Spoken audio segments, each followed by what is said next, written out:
Hey guys, as Xander Kirby here, Down to Business Podcast, here with my friend Lorri Unumb.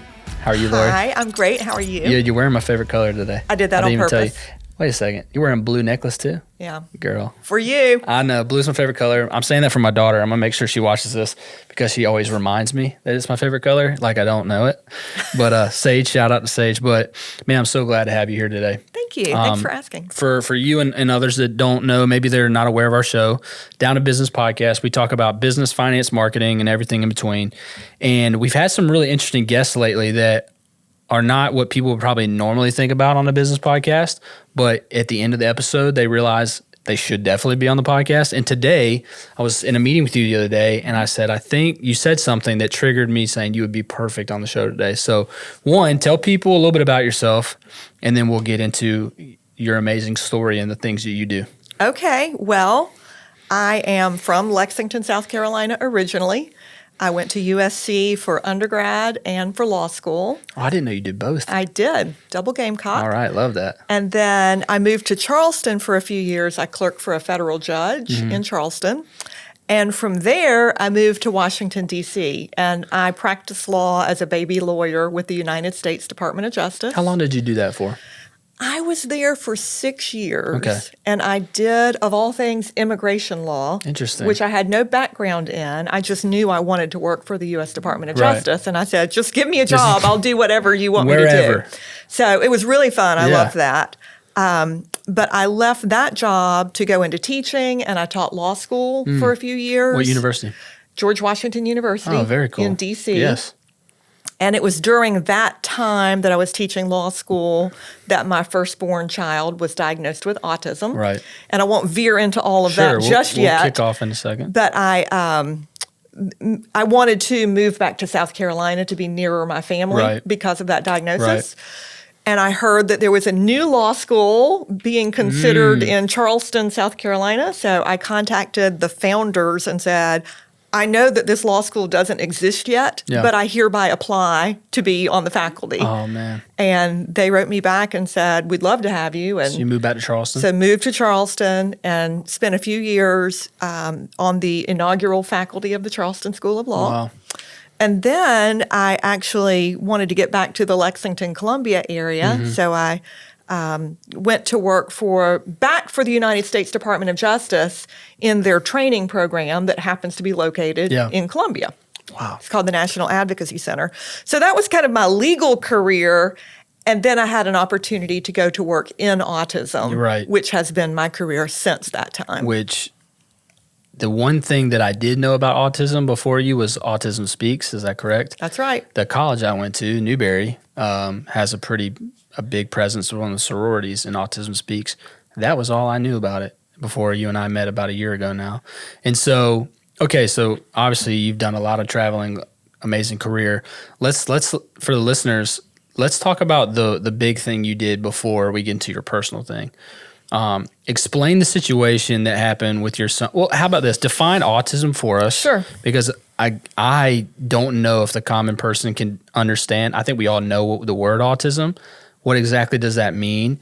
And is it from this to this? You know, there's a wide range there. Explain what exactly how you define it.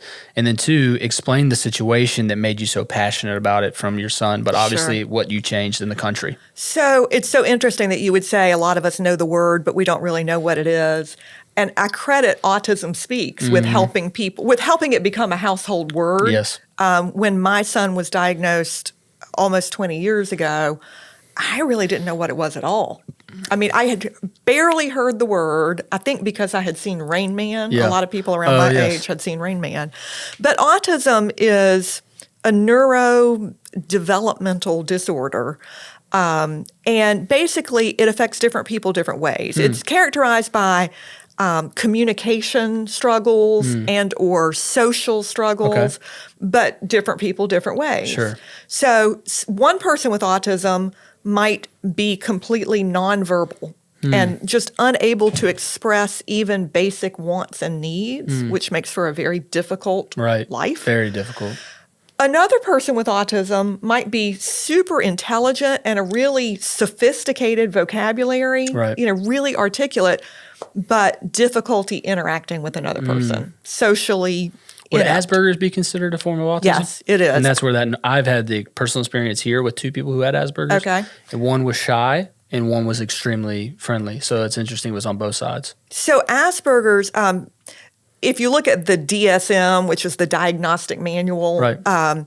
Asperger's used to be considered literally part of the spectrum, and then the most recent edition of the DSM, they don't call it Asperger's anymore. They call it Autism Spectrum Disorder Level 1. Okay. So it's the same thing. I mean, it's essentially the same thing. That makes sense. So, yeah. So talk about when your son was born and you realized he had autism, and you went to the doctor like any normal person would to say, okay, what's our journey look like here? And the thing you found out leading to the fruition of what you were able to, God used you to finish out. So basically, I guess it was at his 18-month-old well child checkup that the doctor flagged for us. His development doesn't really seem normal. And honestly, I don't know if I really knew that beforehand or not. He was my first. And there wasn't, like, the internet wasn't, like, super. That's right. Yeah, you're not, like, seeing images and videos all the time Talking of to people normal on group development. chats. Yeah, exactly. Right. So, I mean, I knew that he was a struggle. He was a struggle because he didn't sleep well and all of that. But I didn't know. Sure. I wasn't on alert for autism. So at his 18-month-old visit, they referred us to specialists. And so before he was 2, he had an official autism diagnosis. And they don't really tell you exactly what to do. I mean, in part, medical professionals don't know exactly what to do because there's no cure. Right. But there is a therapy, a treatment that will help a child with autism Assimilation. become. I mean, they can become much more functional. Yeah. Even if they can't talk, maybe they can use icons on the phone and express basic needs. So there's a lot that can be done. So the doctors told us to get Ryan, that's his name, into this therapy called Applied Behavior Analysis. Heard of that. Okay, ABA. People call it ABA for short. And so they said, look, Ryan is on the pretty severe end of the spectrum. Wow, they knew that at 2 years old. I mean, they kind of were fudging a little bit, and they're like, maybe he's moderate, we don't know. But, you know, the more we went along, it was pretty clear. He wasn't talking at all. Right. And so they said, we want you to put him in a very intensive ABA therapy regimen. Don't you know that intensive means expensive? Exactly. I couldn't say it better myself. But, you know, at that moment, I'm just like, whatever the doctors tell me to do, that is what we're going to do. Just tell me what to do. We will do it. And so they recommended that Ryan be in this ABA therapy for 40 hours per week. Wow. Which, by the way, made me cry when they said that because I'm like, 40 hours, that's a full-time job. Yeah, 2 years old. He's 2, right? He's not supposed to be in a job. But I quickly learned that, I mean, his days were not playing and hanging out. They were not functional at all. Right. He was slamming cabinets and just, it wasn't a typical childhood to begin with. Sure. So we're like, fine, we'll do it. We're going to do 8 hours a day of this therapy. But then we found out what it would cost. And we had therapists come into our home to tell us how it worked. And for 40 hours a week, it was going to be about $70,000 a year. And I remember looking at my husband and saying, well, thank goodness we have health insurance. Right. I had no idea that at that time, health insurance would not pay 1 penny of it. Which, not to get on this rabbit trail, so answer this like as quick as precise, how is that possible? No, you still haven't figured the answer out 20-something years later? I mean... Like, how was that up to that point not included? So, I mean, I've spent a lot of time thinking about that, obviously. And health insurance, I mean, it's commercial in the United States. We have a private health insurance system. Right. And so they're driven by stakeholders whose goal is to maximize profits. Right. But autism is not a rare thing. Well, it was more rare back then. Time. But I mean, now what's the percent? I mean, what's the... Oh, I mean, like 1 in 45, I think it is right now. So it's very prevalent now. Okay. So anyways, you realize that, and then what? Well, so I just was in total shock, honestly. Yep. I'm like, so how are we supposed to get this therapy for our child that the doctors told us would essentially be his only shot at a functional life? You're talking about $120,000 in today's numbers easily. Oh, probably. I haven't even stopped to think about the inflation aspect of it. But this was about 20 years ago. Yes, ma'am. Yeah. So, immediately we just turned to, all right, how do we make this happen? And luckily, my husband and I are both lawyers. Mm-hmm. I mean, we didn't make big money. We didn't work at firms. Yeah. We were government lawyers and law school and whatnot. But still, we realized we could live on my husband's salary and use my entire salary after taxes. Right. I mean, that was just enough to pay for his therapy. And I was grateful that I had that kind of salary that we could pay for his therapy. But you realized. So we started that. And, my entire salary would do that. And Ryan started making really good progress. Great. And I started getting more involved in the autism community. I met lots of other parents. And I thought, well, what are they doing? They're not two lawyers or two doctors or whatever. I mean, coaches. Most everybody. Right. I mean, your typical family. And this was the period that we were moving back to South Carolina. I remember researching what is the average family of four income in South Carolina. And it was something like $44,000 at the time. And I thought, so what are they supposed to do? I mean, and it was heartbreaking. Yeah. Honestly, heartbreaking to think about how hard that must be as a parent to know that there's something out there that could help your child, but you're not wealthy enough so you can't get it. Yeah. And it was heartbreaking to think about the child who would never get the chance to learn language or an alternative form of communication or how to interact with peers. And I was just like, this is so unfair. So you go into lawyer mode, and what happens? Yeah, I really remember thinking back to law school, and just because something is the law doesn't mean it always has to be the law. And so I sat down at my kitchen table and drafted a bill. I wrote a piece of legislation that just said, if you're a health insurance company and you're doing business in South Carolina, you have to cover therapy, evidence-based therapy as recommended by a doctor for children with autism. Okay, so how does that process kick off? Luckily, I didn't know much about the process. If I had known much about it, I probably wouldn't have ever gotten into it. But I reached out I had a brother at the time. He's passed away now, but I had a brother who was a political consultant. And he said, I'll connect you with one of my buddies who's in office. Even though I was living in Mount Pleasant at the time, my brother said, I'll connect you with a freshman legislator from Ballantyne named Nathan Ballantyne. I know. Okay. Well, so I sat down. I went to the State House, introduced myself to Representative Nathan Ballantyne. He knew nothing about autism. He did not know me. He didn't know about the situation where there was no insurance coverage, but I just sat down and I explained the problem. And I said, I'm telling you about a problem. I'm also proposing a solution. Here's a bill that I've written. I need somebody to introduce this and carry this for me.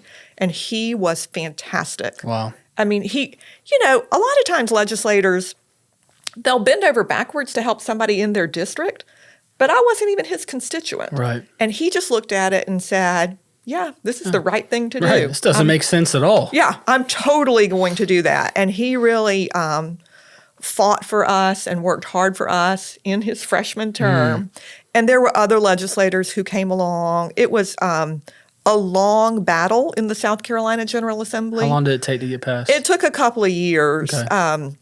The first year that I was trying to pass it, I wrote the bill in 2005. We worked to pass it in 2006 and failed, and that was the end of that legislative session. But then a new session started in 2007, so we went back and tried again, and it got amended. So, it wasn't perfect, but it passed in June of 2007. Okay. And then just quickly talk about the domino effect that spread. Yeah. So, I was working just to get this passed in South Carolina, but very quickly, autism families all around the country heard about it. And people started calling me and they would say, is it true that in South Carolina, health insurance will pay for your child's ABA therapy? I said, yeah, it's true. It's not every type of policy, but as a general rule, that's true. Yeah. And they're like, well, I want to pass that bill in Kansas, or I want to pass that bill in Washington. So did you start coaching people on how to do that? I did. Well, initially, I was just taking people's phone calls and talking to them about what we did. Right. And finally, it got to be sort of overwhelming. And I said, look, any of you who are interested, if you'll come to Charleston on this one Saturday in February, I'll get a conference room and we'll sit down together and just share strategies and talk about what you can do. That initial one, there were 12 people who flew themselves to Charleston, and we sat around a conference table and did it. And we called it the Summit. And then it really just wouldn't go away. So we did another one later that year in September, where there were about 35 people who flew into Mount Pleasant. That gathering still continues to this day. Amazing. It's called the Autism Law Summit, and it's held in a different city every fall. Wow. And now we have about 350 to 400 people who come every year. That's so cool. So how long did it take for every state now? The 50th and final state passed in 2019. So it took 13 well, years. from the time I wrote the bill, it's 14 years. Amazing. Yeah. And so now that covers the whole country. So something that you just wrote on the kitchen table has been, that's amazing. I know you hear that all the time.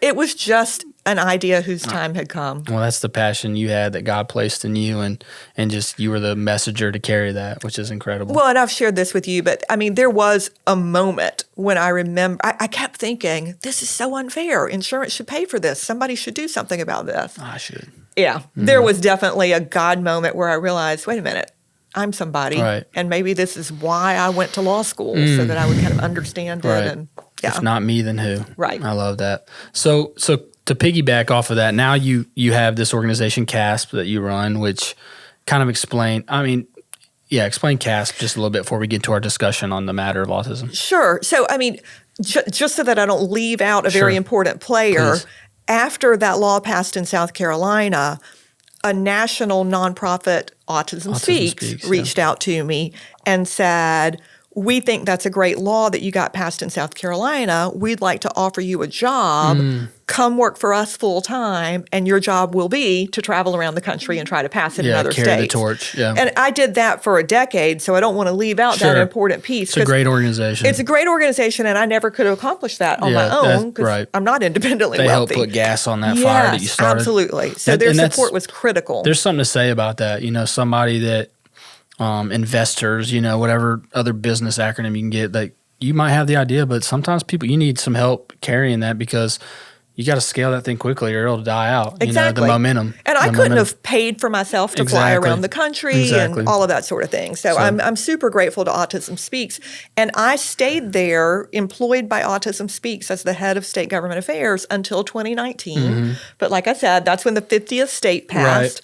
Right. And then another nonprofit organization, the Council of Autism Service Providers, which is a trade association of autism providers, came to me and said, we're looking for new leadership at our association, and we'd love for you to consider coming on as our CEO.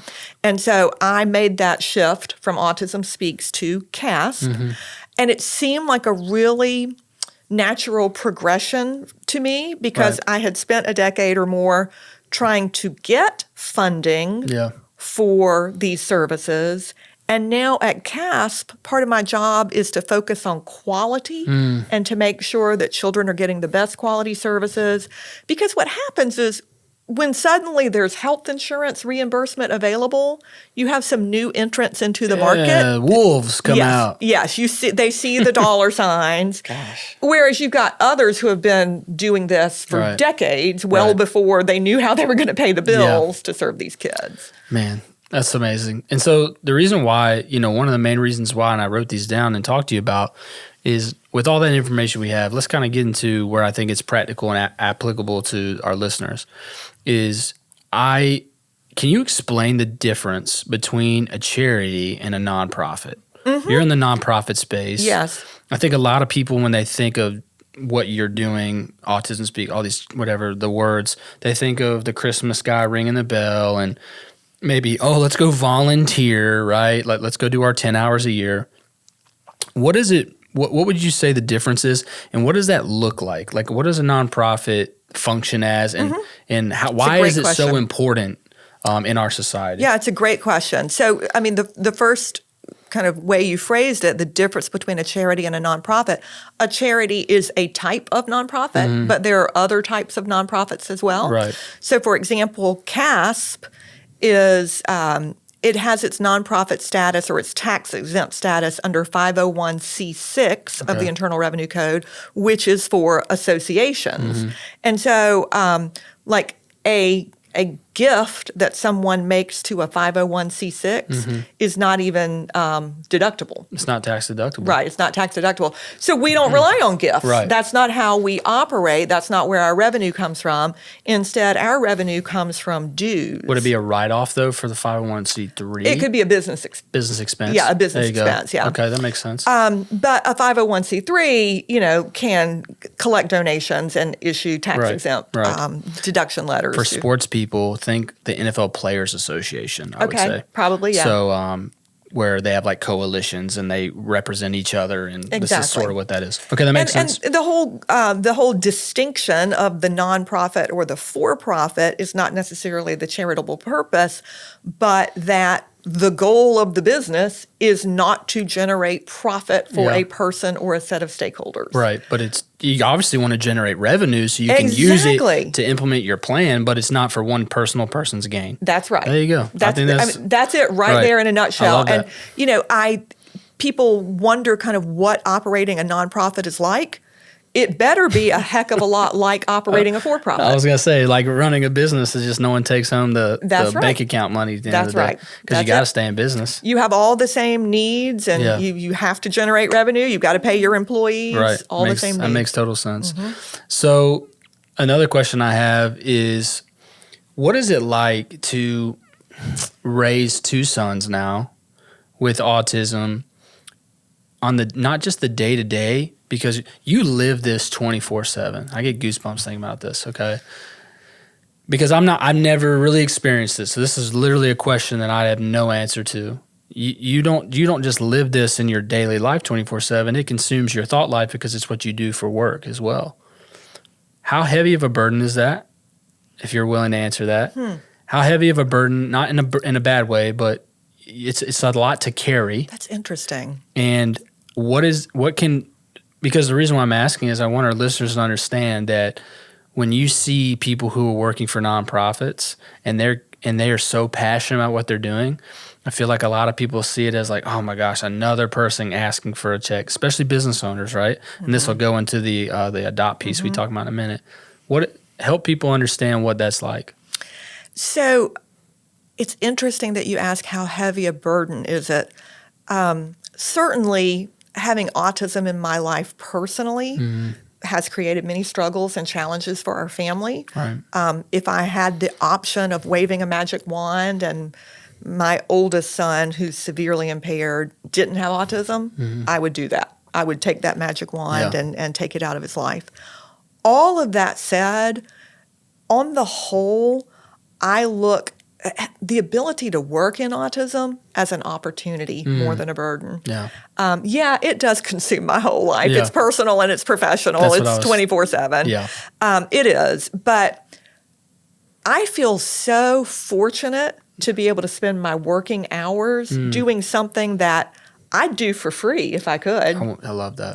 I mean, if I were wealthy and I could do this same work for free, I totally would do that. That's awesome. And so I consider that just a huge gift to be able to work in this. I love that. The other thing I have, again, I told you a lot of our listeners are business owners, and one of the things that I think is interesting is you often see on social media this company giving a $4,000 check to said charity, and then the next year they're giving it to a different one, or they're giving toys for tots, and like all these, they're kind of putting Band-Aids on a lot of things is the way it comes across to me.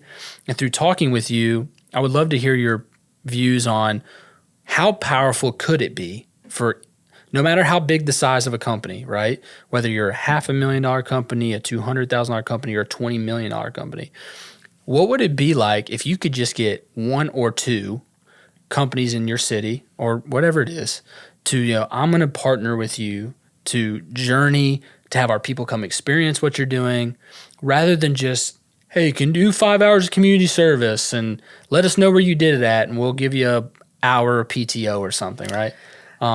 Yeah, you know what I'm saying? Oh, I do. I mean, that would be incredibly powerful. It's the best kind of partnership. Have you seen one that's really worked and maybe could allude to it without naming names or anything? Well, I will tell you, I'm going to talk now about the local nonprofit that I founded, which is now called the Unumb Center for Neurodevelopment. They just named it after you not too long ago, That's right. Well, I founded this nonprofit as a therapy center for children with autism over a decade ago, and it was called the Autism Academy of South Carolina. That's what I named it. But the board of directors surprised me Very cool. Not long ago and renamed it the Unumb Center for Neurodevelopment. But so we're a local nonprofit service provider organization, literally located in downtown Columbia at the corner of Bull and Blanding. Right. And there are children from all over the Midlands who come to that center at Bull and Blanding every day. Kids who can't really function in the public school system and have nowhere to go. So we're serving some of the toughest kids with autism there. And we have every kind of need that you as a business owner has. Yeah. Right? We need marketing. Toiletries. We need our grass cut. We need toiletries. Yes. We need janitorial services. We need all of those things. Right. So the ability to partner with local businesses that would maybe find it easier to offer in-kind services than stroking a check is extremely beneficial for a local nonprofit like that. And the impact, I think the best type of partnerships, and you can speak more on this than me, is ones that the impact's both ways. And I'm challenged. I'm being challenged with that on my companies because we have yet to really kind of, as you know, we're in a group together and they talk about business as a ministry, and we're doing some things. But I've just been really challenged lately on, can you pick one lane and run it and see what God does in it? Because there is a lot of things we can do for each other. Well, I tell you, like we at the Unumb Center, we would welcome any business that would want to donate in-kind services to come in and experience our environment, our atmosphere, to see the services, to meet our kids, to meet our staff. I mean, all of them are inspiring. Right. And I can guarantee it would be transformational for employees of any kind of company. You just made me think about, we see the Make-A-Wish Foundation. That's a large one, right? And it's not to hate on the Make-A-Wish at all. What they do is incredible. But whenever they film that experience, right, and they put it on ESPN, most people, what do? Oh, my gosh, that's so amazing, right? And then they kind of leave it there. And that's what I'm wanting to bring you on the show is how do we go, business owners, people listening, people on social media, how do we take the next step? How do we go, wow, that's inspiring, there's a huge need, what can I do? So that's where I'm challenging our listeners and challenging myself today to go, stop just looking at the need and start asking, how can I fill it? Just like you did with the bill, right? I mean, you reach out to any nonprofit that speaks to you that's and great. Literally ask somebody on staff, is there something we could do to help you? I guarantee there'll be an answer of things, that's super ways helpful. you can help. So just as we wrap up, Lorri, kind of share with people maybe a couple things practical. If you know someone that has autism, but you've never, because this is a little uncomfortable maybe, but I would bet that people who are friends with people who have autism don't really know, unless they've been trained, what are things that I should do to help this person when I'm interacting with them. Do you have a couple things that would be helpful practically for anyone listening? Sure. And again, this varies so dramatically based on kind of what they're like. Yeah, you mentioned that I have two sons, my oldest and my youngest, and they could not be any more different. Your youngest is on the lower side, right? The oldest is on the more severe side, and then the youngest is what would have been called Asperger's. He's going to college, right? Well, he's a freshman in high school this year. I have a middle son. Freshman in college. Who's a freshman in college. That's right.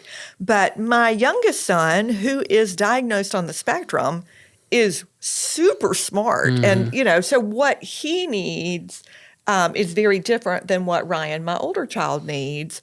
Ryan, my older child, needs understanding. I mean, and so do the rest of us. Like, multiple times we've been in the grocery store with Ryan, and he makes noises or shrieks, or one time he laid down on the floor. That was earlier this year. Me too.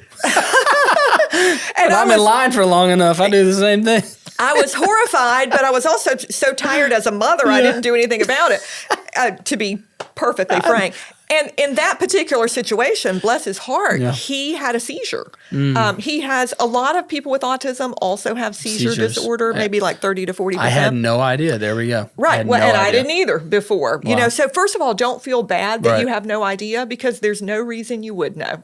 Well, that's why we're doing this. Yeah, that's right. Yeah. We're educating people right here. And before it came into my family, I didn't know either. Right. So, like that day, I obviously, once he started having the seizure, everybody cut me some slack. Right. But even before that, when this 21-year-old man laid down on the floor, instead of sneering at me and looking at me like, you trash, who would let their child do that?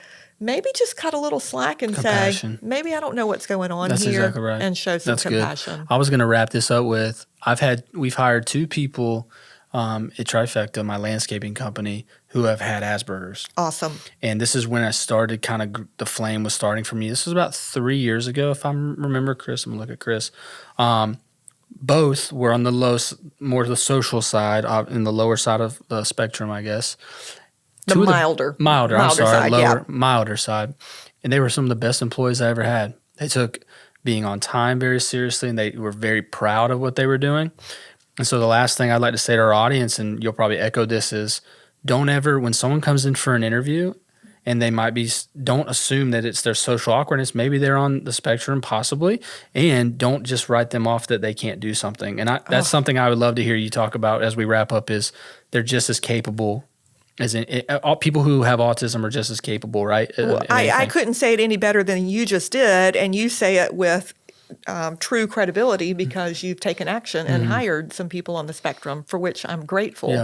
Yeah. It can be extremely difficult for people on the spectrum, at any place on the spectrum, to get employment, even though they have amazing skills. Right. Or they can have amazing skills. It depends on where they are. But what you said about how seriously they took their work and they're always timely, we find that over and over with people on the spectrum. They don't... they're not going to gossip at the water fountain. They're not wasting time. It's just kind of not within their nature. So they're fantastic employees. They never fib or fudge the truth at all, because it's just not within their being. That's awesome. So take a chance. Last thing we'll talk about is you have a pretty special project going on right now, and it's pretty cool. And you just got some great news the other day on it.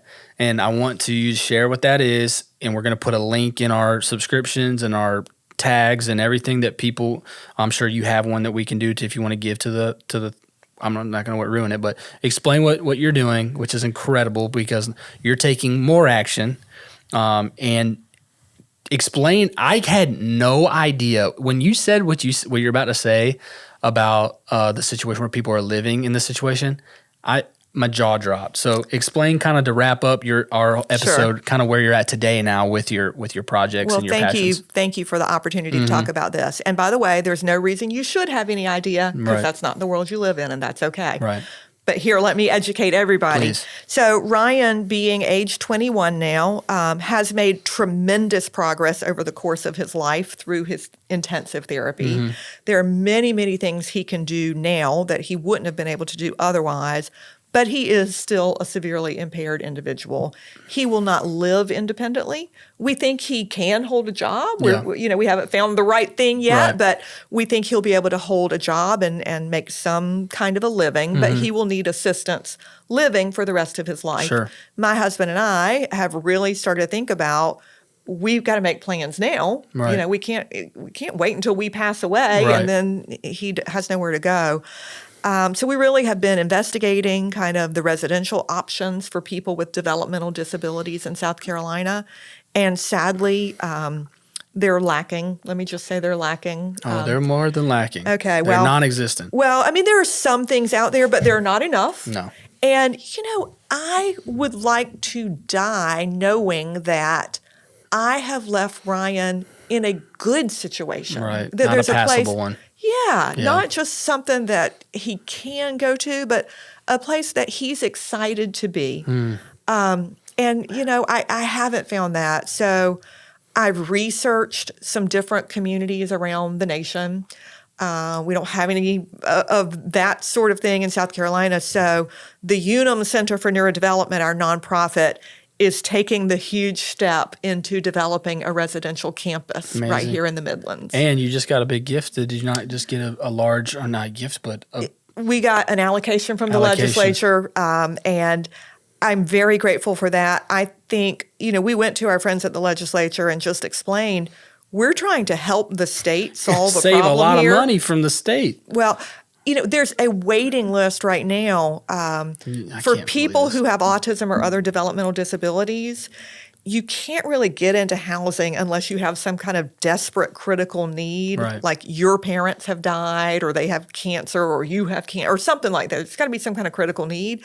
But even once you demonstrate that need, there's like 75 people on a waiting list to get into housing. And for people listening, aren't they in the hospitals? You said they're just camped away somewhere? Yeah. I mean, if they've got challenges, they might end up going to the emergency room and then they linger there because there's nowhere for them to go back to, which is a terrible waste of resources and just a sad situation. A super sad situation. Again, that government, wherever you stand on that spectrum of left and right, I think we can all agree that government was intended to provide services that all of us needed together, right? It was supposed to be a coalition that's saying, I don't pay for the roads I drive on.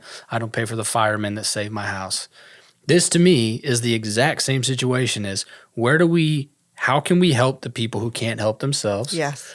And how can we come together to create an environment that actually benefits society and community because it takes the burden off, whether it be the financial side, the nursing side, and make it a place that's with dignity and pride. So, well, you and I share that philosophy, and I think it's not a Republican or a Democrat thing. Like government, if it has any legitimate function, this is it. Caring for those who are unable to care for themselves. Right. And a lot of these people really want to work. Yes. They want to contribute. They're limited in what they can do sometimes, but we have to provide for these. So I'm just excited. We've got this campus. What are you calling this project? Do you have a fun? Our adult campus. Okay. I don't have like a catchy title for it right now. Us at Pure Marketing might can help with that. Well, it's the Unumb Center for Neurodevelopment adult campus right now, and is there like a link that we can it's out there to donate towards it or something like that? www.unumbcenter.org. Okay, we're gonna put that up on TikTok and everywhere and see if that catches fire. But this is going to be a place that's going to be special. And so, again, Lorri, thank you so much for coming on this episode. And again, listeners, wherever you're listening, Australia, we have people, New Zealand, crazy. But autism is something that you said 1 in 42 people, very prevalent. I think hopefully this has been very enlightening for a lot of people. I know it has been for me since I've known you for the last year. And again, guys, Down to Business Podcast, we're going to put all the links in YouTube, show notes, you name it. And if you want to donate to the Unumb Center, the adult campus, which we're going to work on that off air, Lorri, make sure you do so. Thank you so much for being here, Lorri. Thank you, Tanner. You're welcome. And you guys have a great day.